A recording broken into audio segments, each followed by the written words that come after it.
Hello बच्चों, नमस्कार, good morning. कैसे हो? आशा करता हूँ कि आप लोग अच्छे होंगे। दोस्तों, आज हम बात करेंगे 10th का मोस्ट वीवीआई ऑब्जेक्टिव के बारे में, ठीक है, जो साइंस से रिलेटेड है। क्योंकि अक्सर बच्चे क्या होते हैं, साइंस में क्या होते हैं, कमजोर पड़ जाते हैं। ठीक है, इतिहास भूगोल तो आप जीवन भर पढ़ते हो, लेकिन साइंस जो है ना, वो थोड़ा डिफिकल्ट सब्जेक्ट है। ठीक है, तो वही डिफिकल्ट सब्जेक्ट को हम आसान बनाने के लिए आप लोग के लिए ऑब्जेक्टिव क्वेश्चन लेके आ गए हैं। ठीक है बच्चों, तो आज हम बात करेंगे 10th क्लास का साइंस का मोस्ट वीवीआई क्वेश्चन के बारे में। ठीक है बच्चों, जिसमें हमारा पहला क्वेश्चन कह रहा है कि एल्कीन का सामान्य सूत्र लिखिए। मतलब आपसे ऑब्जेक्टिव में पूछेगा कि बताइए एल्कीन का सामान्य सूत्र क्या होता है। तो ऑप्शन में है CnH2n C6O12 L2, इनमें से कोई नहीं। इसका सही आंसर क्या होगा? CnH2n, यानी एल्केन का सामान्य सूत्र क्या होगा बच्चों? CnH2n। ठीक है, आगे कहता है मेडल ने अपना प्रयोग किस पौधों पर किया। यानी कि एक व्यक्ति था मेडल, इन्होंने अपना जो प्रयोग किया वो किस पर किया। ठीक है, तो ऑप्शन है चना, मटर, आलू, दाल। किस पे किया अपना प्रयोग? तो मटर पे। यानी कि मेडल ने अपना प्रयोग किस पे किया बच्चों? मटर पे किया। ठीक है, आगे कहता है प्रकाश के परावर्तन के कितने नियम है। यानी कि आपसे ऑब्जेक्टिव में पूछा जा रहा है कि बताइए प्रकाश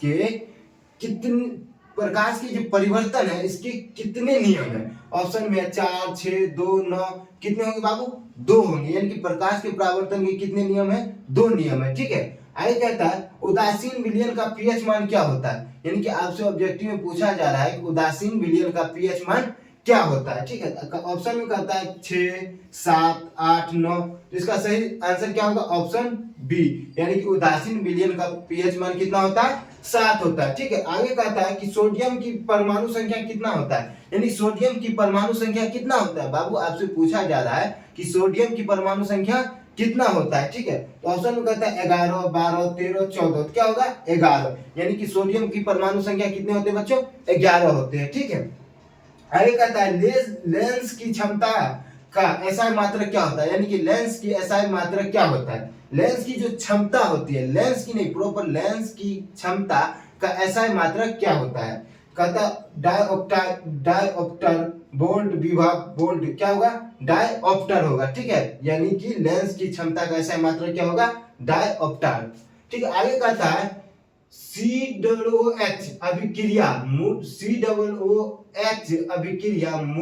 मूलक को क्या कहा जाता है। आपसे कहता है COOH अभिक्रियाशील मूलक को क्या कहा जाता है। कीटोन, अम्ल, ईथर, इनमें से कोई नहीं। क्या होगा?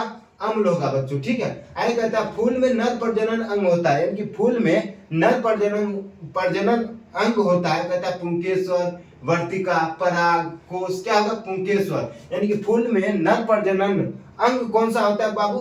पुंकेसर होता है। ठीक है, कहता है द्विखंड होता है। यानी कि द्विखंड होता है अमीबा, ईस्ट, कॉकरोच, पेरिसियम।